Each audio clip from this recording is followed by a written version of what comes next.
Hello everyone. Hello, hello. I'm Tony. And I'm Tally. And we are the Lazy Book Lovers. This is a podcast for book lovers who procrastinate about reading and have never-ending to-be-read piles. I didn't know you were about to start recording then, and you just started talking and I was like, oh wait, hang on. Sorry, it's good to keep you on your toes. Yeah, Shake it up. no, that's good, yeah. Yeah, just checking you're paying attention and haven't I was melted. not. It is very hot today in the UK. We're melting. Now you're caught up. Today's episode, we're trying something a bit different. I don't even have a catchy name for it yet. I've called it like two book girls, presentation. one book. There's 2 girls, 2 books. 2 girls, 2 books. No, I was trying to like make a play on that viral dodgy video. But 2 girls, 1 cup. Yeah, I know. Okay, cool. Don't Google Familiar. it if you don't know. Yeah, or at least If you're younger and you have no clue what I'm talking about, please don't Google it. if you are a millennial from the UK, You this will was know. a canon event. Yeah. Canon event. That and sausage spin. No, don't know what that is. Did you not have that one? No. So it was this one where it's a spinning willy. Sausage. Spinning sausage. And it has a counter of how many times it spins. Like someone's helicopter in it? Yeah, and it just goes infinitely. I know this because... Is it on loop? Yeah. Oh. I don't know, no, the counter just keeps going. Oh, I don't really know how that works. interesting. I do know the counter just keeps going up because my ex once left it on my computer for several hours during a house funny. party. Yeah, anything involving a willy, I'm turning it off. I don't want to see that. That's gross. It was just spinning. Like, No. who needed that? No, it's not sexy. It's not silly. It's just gross to put away. Yeah. Thanks. I recently read a We've book. derailed this. I haven't even told them the topic yet. I recently read a book with the creature had one of those penises that like is in a slit and it pops out and then they take it. Like in the Soul Keepers series. I've not read that yet, but yeah. Yeah, Salty Hill and all them. I like that idea. Well, it Put just tucks itself I away. don't want it gibbling about. It is weird, right? Like, have you ever Yeah. had this dystopian moment when you go swimming and you're just like, those are floating all around me? No, but I will now. Then it just lit all around you. Yeah, and trunks always have like quite big legs. They're literally like flopping about everywhere. Floating in the water. With just a tiny little net. Yeah. With you. Ew. So I told that to who did I tell that to? I think I told that to my boyfriend. Yeah, and was he in And he was like, no one thinks like that. And I was like, were you Well, sure? yeah, I do. Ours are neatly tucked away. Yours aren't. Agreed. So what's this episode? Oh god, that derailed quickly. Jesus Christ. Last week's episode, we were much better. No, we had quite a few big tangents in that. Yeah, but we at least got through the intro. So, what we're doing today, which I haven't come up with a fun name with, this is how we ended up where we were, is we both got a book each that we're going to spend half the episode presenting to you / each other to kind of like persuade you to read it or just tell you about it. So it's not like a full episode on one book, but you get 2 sort of in-depth dives into 2 books, or in my case I've picked a series because I am who I am. I also picked a series, Oh, so that's fine. Okay, well neither has stuck to the assignment, which is fine. It's exactly on brand, us. yeah. Yeah. So I can't believe neither of us have picked one book, which is the point. I was like, because I left it very well. I basically arrived with no prep, and I was like, right, I have to pick my book, and I was like, right, it's between these 2 series. What can I talk about off the bat with no preparation? Okay. Rather than just ask Tony what I was supposed to prep, I was like, I'll just wing it. I also sent you a screenshot last night, but it wasn't the full explanation, so I guess that was like... So I was like, Could have asked. Especially as last time you were here, I was like, I've got this idea, I've put it in the planner, do you like it? And you were like, yeah, that's really interesting. Yeah, and then last night I was like, I don't know what I'm supposed to say about it though. And then this morning I was like, shall I message Tony and ask? And I was like, nah, it's alright. Nah, it'll be fine. We've made it this far. I was like, I'll just let her go first and we'll just go from there. Alright, so I'm going first, am I? Yeah! And I'm just going to mimic the Okay. structure of yours. Okay. I love that. Let me know how it goes, guys. Oh my god, I just came over just so warm. I have quite a warm room. Basically, I don't have to turn the heating on in the winter for this room. It retains heat quite well. But Tony has like rainforest plants in here that thrive, so. I mean, one that I don't almost know. gets killed I mean, by me. I don't know, look at also this crispy baby. Oh yeah, maybe too hot. I think I mucked up the watering and then we've been hot and then cold and then hot and then cold in this country. And cold. Yeah. Just not good for the wee exotic plants. Little plants. Little plants. And then I came in and destroyed a home for one of the plants. I mean, it's fine because another one's also leapt to its death Another this one week. bites the dust. Another one has bitten the dust, quite literally. Right. Tell me all about this series that's a book. I have read this series and talked about it in the podcast before, but Okay. not really in depth. Yeah. And I don't hear much hype about this on the book talk world, on the Tinternets, on the YouTubes, on the Instagrams, and I feel like it deserves more notice. So I've decided to be that the person. one. You've taken the mantle. Yes, I'm a brave soldier. The Ember in the Ashes series by Sabaa TahirSecond. Oh, yeah. I finished this series a couple of years ago. The last book came out. So it's a complete series. It's 4 books. I saw a thing calling it a quartet. That's not a fucking thing. It is a quartet. No, quartet is like music. Yeah, but in terms of books, it's a quartet. Quadrilogy. What I can't say. Quadrilogy? Quadrilogy. Quartet. I don't like it's music. Quartet. It's like calling 2 books duet. I hate that. It's a duology. I've only seen... So we can't go duet, trilogy, quartet. I've only seen people use quartet. I've never seen people use quadrology. Trilogy plus one. Trilogy plus one. Anyway, it's a complete No, series. that's a good point. I've never seen anything used but quartet. But then 5 books is called 5 books. My brain's not working. I can't think. My son wanted me to tell him like all of the groups of like twins. Yeah. So we did twins, triplets, etc., etc. So I googled it because I was like, I don't know. And they only have names for up to 9. And I was like, obviously that's just the amount that people have done. He was like, I'm sure someone's had 10. I was like, well, I don't think so. Because that's the litter. Yeah. I was like, I'm sure they haven't because there's no name for it. Yeah. He was like, no, they definitely have. When I went to, I was like, yeah, okay. He was like, when I went to and he had 10 kids. And I was like, yeah, not at once. Just 10 children. I did see this TikTok of this woman who has 27 children because she had like back-to-back quintuplets or something, which is insanity. Yeah, well. So she had like 3 or 4 pregnancies, but had 27 children or something. I don't know. That math's probably all not I can say is women's be doing what they do. Be doing what they do. Okay, so I'm going to set up the world for this series. Oh! We're going to do some world building. We're not just going to read descriptions. I'm going to do some world building. So excited. So, in this world, we have the marshals that are like the soldiers. They are a bit Roman Empire-esque if you ignore all real history, but they have the same vibe. And then you have the scholars, which are a slave race, essentially. The marshals are slowly invading more and more countries, but scholars are the first people that they have subjugated. Scholars are a people that have a culture of, like, education and being peaceful and connections with the earth and blah, blah, blah. There's also tribes people in this, but they come into it later. But there's tribe people in sort of the wild lands as well. And then other countries from there. So our 2 main characters, one of them is born into being a marshal. He is being trained to be a mask, which is like this brutal, and I mean genuinely brutal, more than Fourth Wings, it's like a little academy, training system where I think 5% of the children admitted. So they take children, by the way. Yeah. They take children. Oh, what, like kidnap? Yeah. Oh. So their priesthood that's called augurs just go along and take children that are selected for it.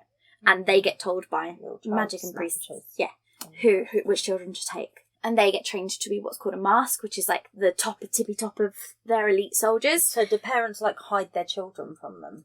They will be murdered by other masks. They are elite soldiers. So yeah, the people tend to, and it's also meant to be quite an honour. Oh. So some people view it as quite an honourable thing to have your child taken for this, even though they probably will die. Mm.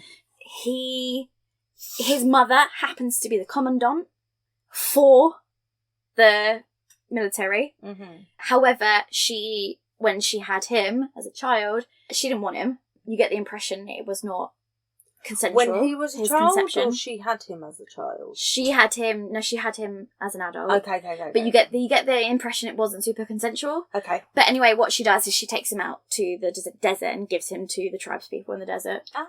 And she's like, I don't want it. It's but yours. of course I can't kill it, so have it, because it has... Oh no, he has her eyes. So he's like, he has my eyes, I can't kill him. Take it. It's yours now. So he's raised with the tribespeople. He's not raised among the marshals and doesn't really get their rhetoric about their indoctrination. And then he's taken to be a mask. Oh. When they get taken when they're like 6 or 7. Oh, little Bob. Yeah, and it's brutal what gets done to them. There's 1 year of the training where they basically get let out into the wilderness and with no weapons, no money, and they have to just survive for a year. That's like They're not allowed to come back. That's like sending my little boy out. Yeah. So I think they're 9 or 10, they get sent out. Like when he ran away from home and all he took was his toothbrush. And a baby bell. Just the essentials. And some pants. Oh, bless him. And his little bag. And he was going to go live with the wolves. Does he know we don't have wolves? Yeah, I told him maybe some foxes might take him in. Yeah. But we couldn't find any. Oh. We went for a drive, but we couldn't find any. So he drove you to his running away? No, he asked to be he driven? was going to walk away, and then I said, why don't I take you for a drive and help you find some foxes? I like that way of dealing with it. Yeah. We drove literally for like an hour and didn't find any foxes on the main roads.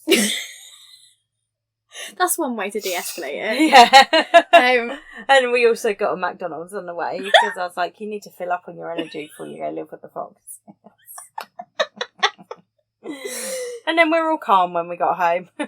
Anyway. If it works, it works. Yes, so they get kicked out for like 3 years at one point, and are just like, whoever survives. So he is at the end of his training, at the point when the story starts. He has basically survived this far because he figured out, because basically if you run away, you get killed. It's immediate death. Even if you don't make it further than the gates, if you go, you're immediate death. Because you're, AWOL. Yeah. No? Not the word I was thinking of. Can't think. No, cannot think. Brain does not commute. Not in this heat. Compute. Yeah, he's like, if I survive to graduation night is the only night they don't watch us. So that's going to be my night to go. So how old are they when they graduate? 17, 18, I think. Oh, so they're there for like 10 years? Yeah. Oh. Yeah, they're trained their whole lives. They are really indoctrinated. Brutal soldiers. Then, yeah. And he is like the best of them. Of course. But he doesn't want to be. He hates it. I'm guessing most of them have bought into the whole thing by this point. Yeah. So he's got 2 best friends. One of them is a girl called Helene. One girl gets selected per year. Oh. So she obviously goes through quite a lot. Alright, success. Yeah. But Helene's like almost better than him. They're competing for the top of the class all the time. And she is for the Empire. Like, she doesn't see anything wrong with it. Occasionally he has tried to talk to her about, like, I don't like that we just kill scholars. And she's like, bitch, it's our job. Like, you're a traitor. Yeah. Like, you shouldn't say things I'm like that. dobbing you You're in. going to get in trouble. No, she wouldn't snitch on him. No. But she's just very uncomfortable with it. So over time, he stopped telling her. Yeah. And then we have our main character, Laya, who's a marshal. Not a marshal, she's a scholar. So she's technically one of the free scholars. But, like, they're still heavily kind of monitored and ruled over. So is it dual POV? Does it follow both of them? Yeah. Laya's brother has gotten in with the resistance. So the story starts with them. It's always good when there's a resistance. Yeah. Well, her parents were leaders in the resistance, and that's what killed them. Okay. So she lives with her grandparents. So her brother gets caught, essentially. The masks come to her home. Not Elias, the ones who are fully trained masks. come to her home, kill her grandparents, just cause, burn the house down. Try to kill her, but she gets away and they're like, we don't really care about a scholar girl. She's going to die anyway because she's on her own now. And they take her brother away, and she finds sort of incriminating evidence that makes her believe he was working with the resistance. So she kind of is like, I've got no one. So she sets out to find the resistance. She finds them, and she's like, hey, my mum used to be in charge of you. Please help. And they're like, fuck off. No, we're not. Like, we're nothing like we used to be. Because what your mum did, your mum fucked up. So, no, we're not wasting the resources rescuing one boy. He actually wasn't working with us. We know nothing about him. But what he was doing, which is why he got in trouble, is he was working with a swordsmith from the martial side, and he was apprenticing under him and was taking notes. And basically, the reason scholars can never get out under martial rule is because they cannot produce the same steel. The quality of their steel will never be the same. Okay. And it's like the secret to their weapon forging is the reason the marshals rule. Right. And he has found a swordsmith who's turned his back on the Empire. Oh. And so he knows the tricks. Yeah, so he's been secretly apprenticing, and this swordsmith knows. So then Laia goes to that guy, and that guy's like, you're going to get us both killed, fuck off. And she's like, okay, what can I do in return? And the resistance are like, yeah, so if you pretend to be a slave, go work in the commandant's castle and spy on her, get some information about how we can get into the training grounds, we might go rescue your brother as payment. And she's quite young and naive at this point, and she's like, okay, I'll do it. This is something I could do. Off I go. She's always lived as a free person. Yeah. So the brutal realities of being a slave happen to her quickly because the commandant is a bitch. Yeah. And I don't say this lightly. She is a bitch. She gets beaten quite quickly. She works. They're not allowed to have names. So there's cook, there's slave girl, which is Izzy, who's kind of like the scullery maid. Okay. And then there's her, who's kind of lady's maid almost to the commandant. I can't remember what her slave nickname is actually, but she literally calls little Izzy slave girl, and Izzy had her eye taken out as punishment for something the cook did. Yeah. So the cook fucked up, so she took Izzy's eye. So the cook is like, don't care about anyone, don't let her know you care about Izzy. Like, she becomes friends with Izzy, and she's like, no, don't let her know. The cook realises who she is, because she recognises her, because she looks a lot like her mother, apparently. When the cook is like, I knew your parents are the reason I'm here, I hate you, I hate your parents, I'm not going to help you, I know you're from the resistance.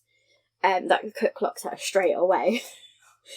And like, lots of fucked up shit happens because the commandant's a bad person. She carves a K into her chest as punishment with a knife. What is wrong with this? Yeah. This is just like disgusting behaviour. Yeah. Elias obviously doesn't agree with the... It's a lot more grim than I thought it was. Yeah, it's really deep and gritty. Yeah. Yeah, and Elias's plan to escape gets ruined because he gets selected. So the augurs are in charge of things, even though there is an emperor. And basically, a few hundred years, they declare it's time to do trials to select the new emperor. But that hasn't happened for a really long time. So the current family's been reigning for like 400 or 500 years. And then they're like, yeah, we're gonna just hold some trials to get a new emperor. Soz bitch. And Elias is one of the aspirants selected, alongside Helene. And then two guys who are twins. One of them's really nice. One of them's an absolute psychopath. And then a bunch of other people from the academy get selected, so then he can't leave. So then he's stuck there. Yeah. So he goes through a series of trials as part of this. And bad stuff happens in these trials because they're trials to the death. Because it doesn't sound like anything good happens anywhere in this world. No. So one of the twins ends up killing his twin and then being haunted by his twin. Yeah. To haunt my twin if they killed me. Yeah. So that's one of the trials, is like tries to trick them into killing someone they care about. So like Elias tries to get tricks into killing Helene and stuff like that. And throughout this, he bumps into Laia over time, and he notices her straight away. He's like, she's not a slave because she doesn't carry herself like one. Yeah. She carries herself like a free woman. Like, she can walk properly. And like, he one point sort of tells her, like, you need to tone you the need fuck to down. like make yourself look a bit more depressed. And she's like, who the fuck are you to talk to me? Like, shut up. And he's like, That's that would be a good example of not. And there's not conforming. There's quite a few times where he gets her out of trouble. So, like, one time she snuck out to do some spying, gotten caught. She's not very good to spy. No. And he pretends that he had taken her out of her bed, because you're just allowed to, like, assault slaves. Willy-nilly. So he pretends that's what he's been doing. And he's like, resist me. And then pins her against the wall, and then this, like, Commandant Mum comes down the corridor, and she lies like, I did not hear her come in. And it's obviously part of his mask training. Yeah. So it kind of goes from there, her spying. So does she actually have a way to feed back anything she learns? Yes. So she, because of her role under the Commandant, she goes out to do the shopping. And when she goes out to do the shopping is when she has a little meet up. Yeah, meets in the square, and they exchange information. Whilst they're, like, next to each other picking fruit or whatever. Yeah. And obviously it's a cute boy from the Resistance called Keenan who's, like, there. That becomes important later. And she starts to find actually useful information. The Resistance keep being like, it's not good enough. And, like, she's getting, like, hurt. She's getting tortured. She's getting beaten. At one point, she gets left to die. So because the students are kind of allowed to just beat slaves to death. Yeah. As long as they're not seen doing it. So they basically have no intention of helping her get her brother. No. And she kind of starts to realise this, but she also starts to realise something else is going on. She sees the Commandant meeting with a mysterious figure who's, like, made out of shadows. And throughout the trials that they do, Elias and Helene bump into, like, jinns and, like, wind spirits and things like that. So lots of magical things start to happen. Helene actually ends up getting some strange magical power. When she sings, she can heal people. Oh. And she's, like, martial through and through. She's like, I want fucking nothing to do with this. No one can hear about this. And that's how, like, he saves Laia. I'll be like, everyone ready for my Taylor Swift concert? It's going to sound terrible. You're all going to feel way better afterwards, though. Because my magic singing.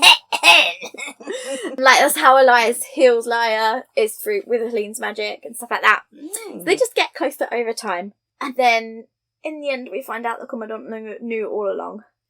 That she was a resistance. Part of the resistance, yeah. A spy? Yeah, and shit goes wrong. That sounds cray. And Elias basically almost wins the trials, and in the final trial, Commandant's clocked that he likes Laia. So she uses Laia, does she? So Laia is the final trial. They have to kill her. The first person to kill her wins the trial. This sounds like it'd be a really good TV show. Yeah, well, there's been rumours about a movie for ages that have never sort of gone anywhere. Is this a YA? Yeah. Yeah, I thought it was, yeah. They escape the capital together. Yeah, capital. But there's more layers to this story. So in their escape, Elias gets stabbed by his mother with a poison knife. So a lot of book 2 is Laia just trying to find a cure for the poison, because that's what her grandparents did. She knows some medicine. So she's just trying to keep Elias alive, and also the entire place is hunting for them. The entire country is hunting for them. It's available on my library, so I'm just... Helene, without spoilers, Helene ends up being someone quite important. The psychopath guy ends up being more important. And she has to answer to him. And he's like, go hunt Elias down. And Helene's like, I am loyal to the Emperor first. Also, he has my entire family hostage. And he's threatening to marry my baby sister. Yeah. And I don't want her to marry a psychopath. So she's like, okay, I'll have to hunt down my best friend, I guess. Honestly, the treatment of Helene... It all sounds so depressing. The treatment of Helene in this series is brutal. Helene doesn't get a break. Not for 4 books. Her ending, terrible. She's just not... Oh, not happy ending for Helene. We think we're going to get one, and we don't. So from there, once she kind of sort of cures Elias, but Elias knows it's not forever. Ember doesn't tell her that, because he keeps going to the waiting place where the dead go. So, like, he knows he's dying. Yeah. He's like, I am dying. But I'm not going to ruin things for her. We're going to go bust your brother out ourselves. Yeah. So they connect with some tribespeople who he owe Elias a favour, and they bust the brother out of prison. And in doing so, he kind of finally succumbs to the poison. Goes to the waiting place. And he says, like, right, I'm so close to letting her help her free her brother. I will become the new soul catcher, release you. So there's the soul catcher who lives in the waiting place. Right. And this is kind of this mysterious woods, which is a physical place on the map as well. I was going to say, is there a map? Yeah, it's a real physical place. The waiting place. Yeah. There's this creepy woods. Ooh. And souls are there until they're ready to move on. Okay. And the soul catcher helps them move on. Yeah. And it's kind of like a curse. And the person who's the soul catcher currently, it's a punishment. That's why she's there. And she's like, hey, if you free me, you can live.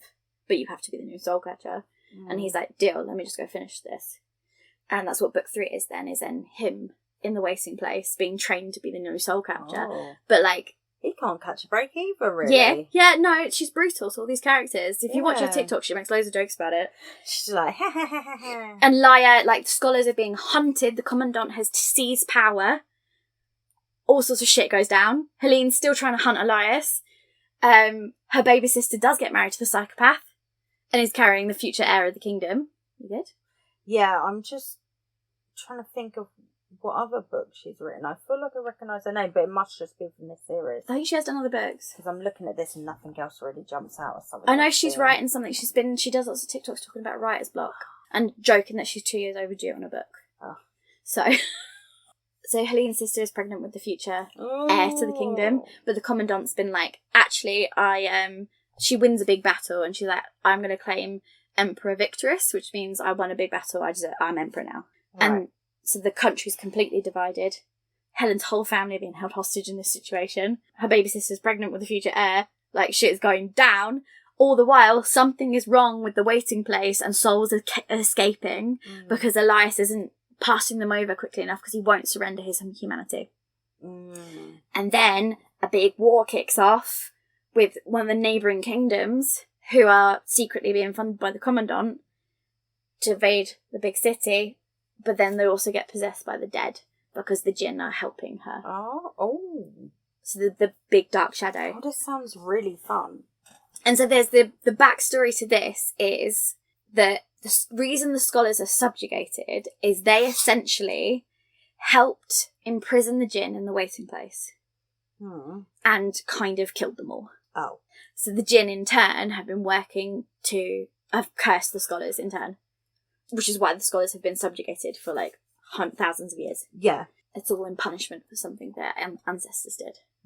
Ancestors always be doing shit. And the guy who's in charge of the Jinn are basically he's working to release them. So that's the other story that's going on this whole time. Is there's pieces of a star. That star will help release them. Right. Laia was carrying one of them. Keenan, the guy from earlier. Yep. Who gained her trust. The spy guy. Yeah. She ends up sort of falling for him. Trusts him with this trickster. Trusts him with a silver bangle. She shouldn't have trusted him. I don't know if that's spoilers. I don't think it is. No, they've been out a while. So yeah, he's collecting pieces of the star. Other people within this circle of main characters have pieces of the star, all getting betrayed left, right and centre by the Nightbringer, who's in charge of the Jinn. Nightbringer. Yeah. And so there's a whole other, it's like a war between kingdoms and like battling for power at the same time as you've got this magical, mystical land and like the souls of the dead. That sounds really cool. It's so good. And like Elias has to give up his humanity and give up. Do they all entwine really well together, like all of the storylines? Yeah. We're nearly at halfway, so I think I'm almost done. So yeah, the curse that's on the Jinn is what the Jinn are trying to break. That's why the scholars, so it's all connected. Yeah. And the waiting place and what's wrong with it is all connected to what's going on. Yeah. That sounds really cool. And the ending is so satisfying, although poor Helene does not get a happy ending. But Elias and Laia do. The last fucking second, by the way. Keep you on your toes. But it's slow burn, nothing happens. Like, I think they kiss. Yeah. So I guess that's why it probably hasn't got much hype on TikTok. Because it is it's plot. There you go. Have I persuaded you to read them? They're not, I don't know how... Yeah, I just borrowed the audiobook for the first one. I really love the audio as well. Yeah. The girl who does Laia's voice, perfect, spot on. But it's just about it's about subjugation and war and power and blah blah blah. It's so good. Cook ends up being someone very important. Oh yeah.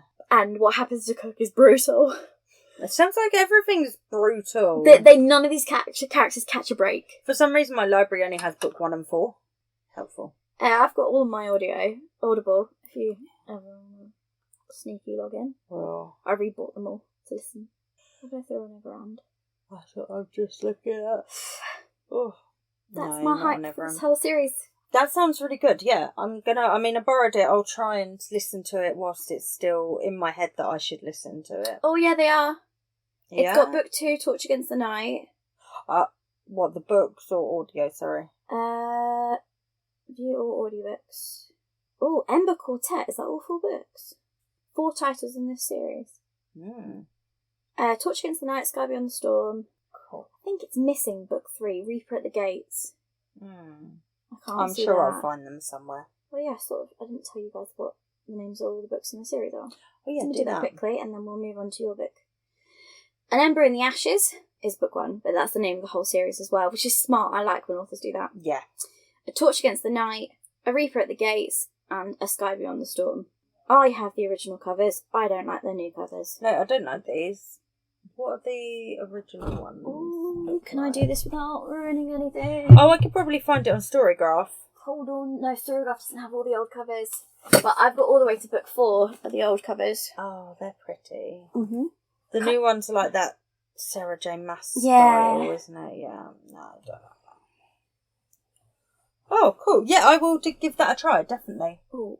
I was really... I did proper research that time. Yeah. I went through and reread summaries of the books.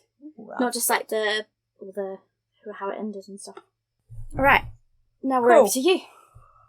Okay, so the series I'm going to talk about was originally a webcomic, and it, up to date, it's amassed 124 million views as a webcomic. And then the author, Alice OsemanJoin, so you probably know what this is now, crowdfunded a limited print run of the first book of Heartstopper. And she met her funding goal in less than 2 hours for it. It then got picked up by Hachette Children's Group, and from 2019 they've started releasing them as bound volumes. So we're on volume 5 now as physical copies. So if you don't know about this series, Alice OsemanJoin has a back catalogue of books, and they're all YA, and they all are in the same universe. And she wrote a book called Solitaire, which follows a teenager called Victoria Spring, who kind of comes to terms with the fact that she's not romantically interested in people, and she comes to terms with the fact that she's asexual, which is very much inspired by the author's own personal journey to discovering that she is asexual. And in Victoria's, or Tori she's known as, in her story, her brother Charlie plays a big part, and fans really love seeing Charlie and his boyfriend Nick. So Alice Oseman decided to do a webcomic on how Charlie and Nick got together. Yeah. So it's like a prequel side thing to Solitaire. And so, yeah, Heartstopper follows Charlie and Nick and how they get together, I guess, how, like, their love story. So it's based in, all of our books are based in Britain, in England to be specific. So we follow Charlie and Nick. At the beginning, Charlie's in year 9 and Nick is in year 10. So year 9 is about age 13, 14? Yeah, so he's 14 at the beginning of the series, because he has his 15th birthday during it, and then obviously got on. Oh, I'll talk about them individually. So at the beginning of the story, Charlie has had a bit of an awful year. So the year before, he was outed as gay, and so he was 13 at the time. They go to a British grammar school. It's a boys only one. And as you can imagine, Charlie was not treated very well. He was bullied a lot. Yeah. And he has a lot of trauma still from that. He developed a severe dose of like anxiety, And it also manifested as an eating disorder. He literally wanted to disappear, so he stopped eating. So he is suffering. At the beginning of book 1, it's a new school year. He's slightly feeling better. He feels at least more confident in the fact, like more confident and comfortable with the fact that everyone knows he's gay, and it's just like they're going to have to deal with it. Kind of thing. And by this point, the bullies have got a bit bored because once you've done a few gay jokes, there's kind of not much left to do. He has had some therapy to try and help, but obviously these things don't go away just like that. He's also in a kind of make-out hookup situation. It's not a relationship with a guy at school who wants to keep it a secret. So he messages Charlie and is like, meet in the library before first period, and he goes and like they make out, and so Charlie's like, he doesn't realise it, but he's feeling a little bit used. But he's at that point where he's just taking any form of kind of love. Yeah. And then Nick, on the other end of the spectrum, he is a rugby lad, and he has a big group of friends that have been his friends for ages, you know, all the rugby team. He's very, I don't know, like he's floating through school. It's all going good for him. We all went to school with someone like that. Yeah. At the beginning of the first volume, they are now doing like a bit of vertical form room teaching. So... Oh, yeah, my school did this. Yeah. So Charlie and Nick end up in the same form room, and the teacher puts them together, sits them next to each other, and they slowly start to become friends. Yeah. And Nick kind of takes Charlie under his wing. He's kind of aware of Charlie from all of the bullying. A lot of Nick's friends were actually the people that bullied Charlie, so he knows, whilst he was never involved in it, he was aware of it. And they start to become friends. It starts with them just saying hi, and then goes from there. They start talking a bit more. Then they decide to hang out together outside of school. So they like do studying together. And Nick has a dog, and Charlie's always wanted a dog, so Nick invites him over to walk the dog and things like this. And it's just really cute watching like their little friendship blossom. And it's so... It like really takes you back to being that age. Of like, you know, they meet up and go to the park to walk the dog, or they play PlayStation together, or just all these really cute little scenes. And Alice Oseman really captures like those little slice of life moments with all of the feelings. Yeah, like she does so well. Things feel so big when you're that age. Yes, don't they? Exactly. And while this is going on, Nick decides that he thinks Charlie would... He sees Charlie in track running, and he's like, he's a really fast runner. Yeah. Like, Charlie's known for being quite a fast runner. And he's like, you would be really good at rugby. And Charlie's like, no, I'm like literally the skinniest little beanpole. And he's like, no, trust me, you will be good at rugby. So he convinces Charlie to come to rugby practice and try out, and everyone agrees that it'd be good to run past and whatever. I don't really know much about rugby. There is a position, again, I only know this because I dated someone who was this position in rugby. Yeah. Where it's the guy, they throw it to out the scummy bit, just run really and he fast. just runs really fast. They're not the super bulky guys generally, because they're meant to be the sprinters. They start spending more time together. Nick is tasked by the coach to get Charlie up to speed, because he doesn't know anything about rugby. And then he starts getting along with like the rugby lads, and he starts, I don't know, feeling like happy and like he has a place at school. He also has some best friends from like outside of Nick's group, obviously his best friends. So he has, I need to double check their names. He has one friend who always has a beanie, and it reminds me of Thingy from Riverdale. Yeah. I'm not a normal guy. I'll wear a beanie. So Tao Chu. So he's like Charlie's best friend. They have a friend called Ellie who has come out as trans. So she was in school with them till the year before. Now she goes to like the girls' school that's like the attached, like linked school. Yeah, they're sister schools and yeah. So there's a whole side plot throughout the series of Chow and Ellie, because they kind of like each other, but they don't realise they like each other, and everyone else can see it. So they have like a cute little side plot, and everyone talks to Nick, or like giggles. I guess like ribs Nick that he used to have a crush on this girl from the girls' school called Tara. So then Charlie's like jealous of Tara. And Chow always says to Charlie, don't fall for another straight guy. Yeah. Like, you're gonna get hurt. Charlie's like, no, we're just friends. And he's like, no, I see it.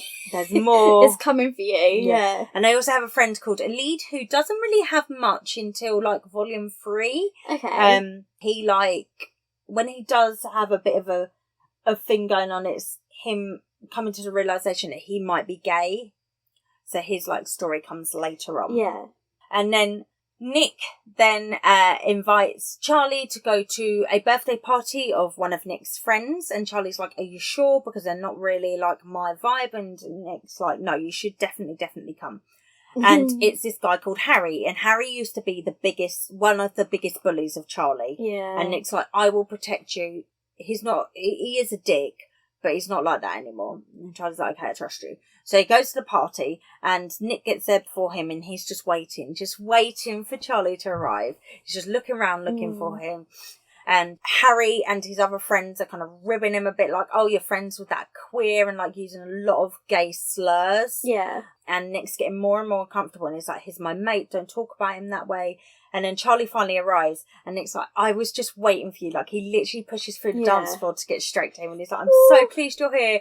Come on, let's go. Yeah. And they go to another room where they can sit by themselves and just have a chat. And then they end up, like, touching hands. And, oh my gosh, it's so cute. And then Charlie says to him, like, can I kiss you? And Nick says yes, and they kiss. And then Charlie, and then afterwards, Nick gets up and just runs out the room.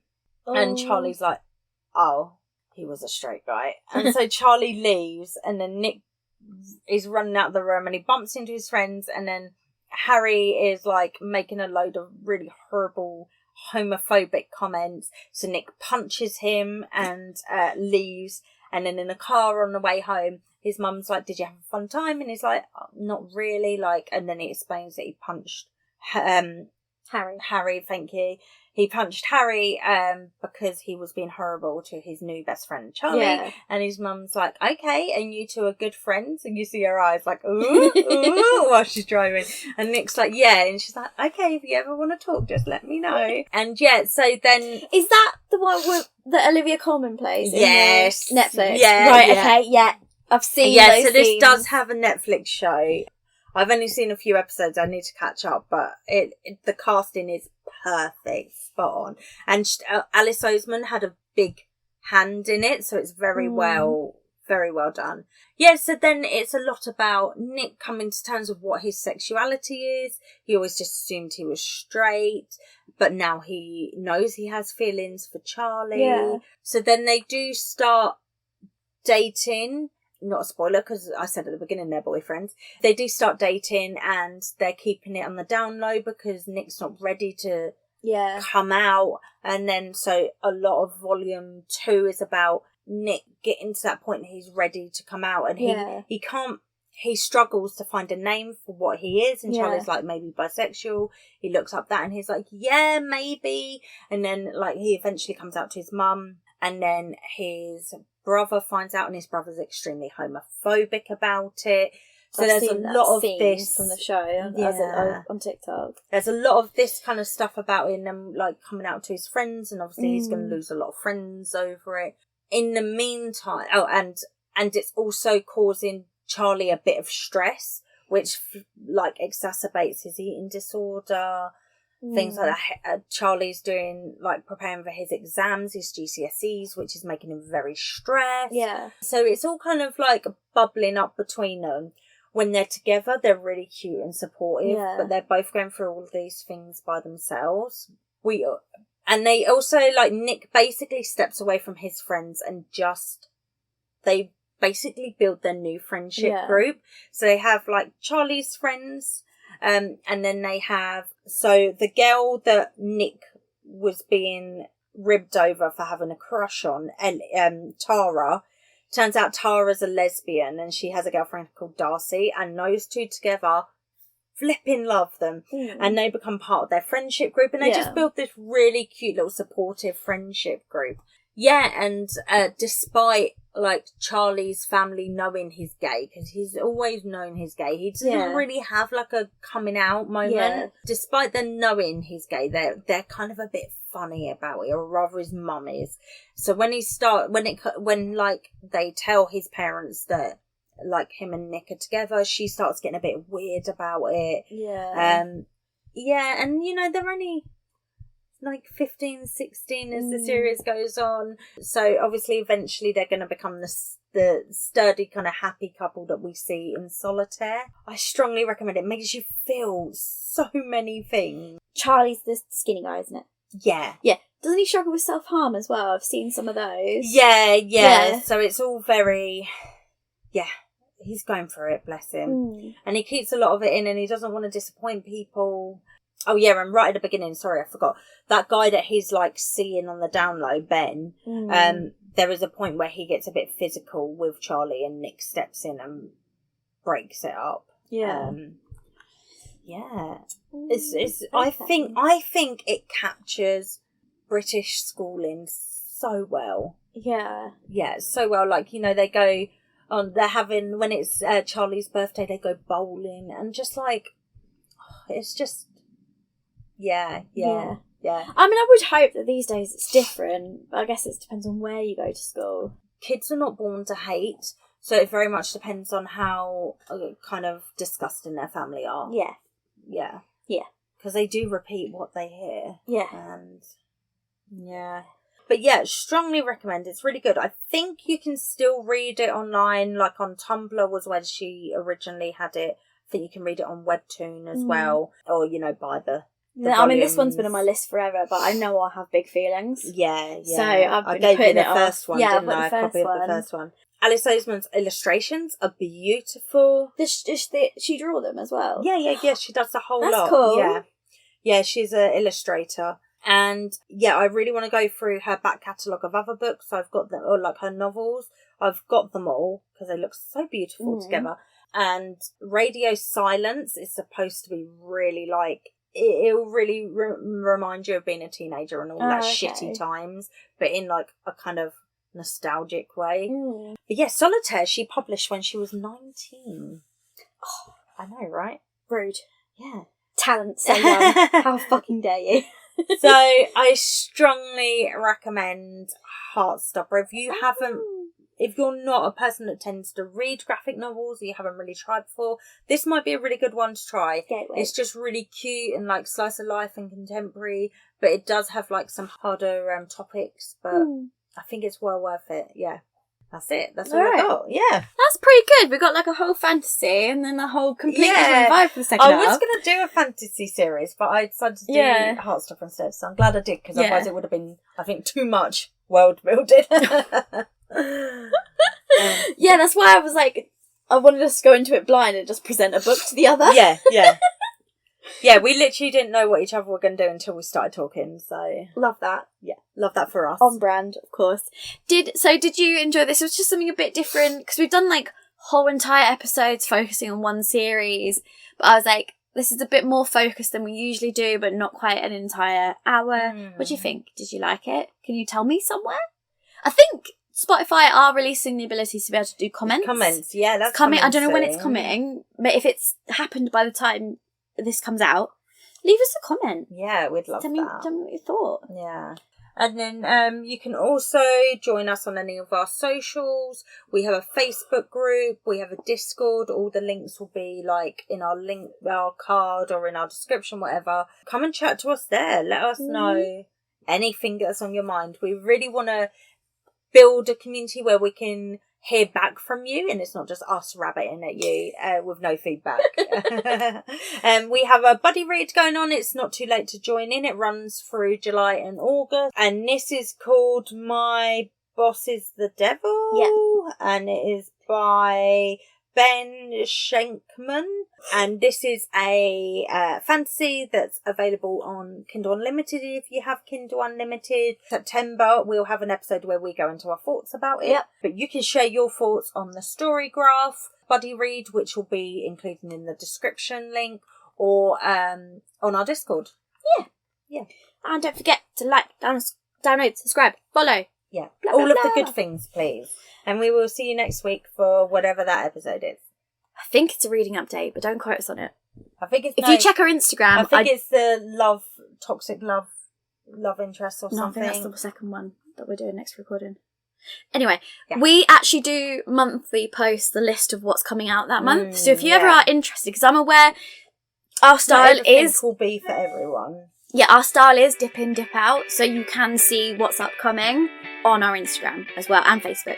All right. Lovely. We'll speak to you soon. Bye.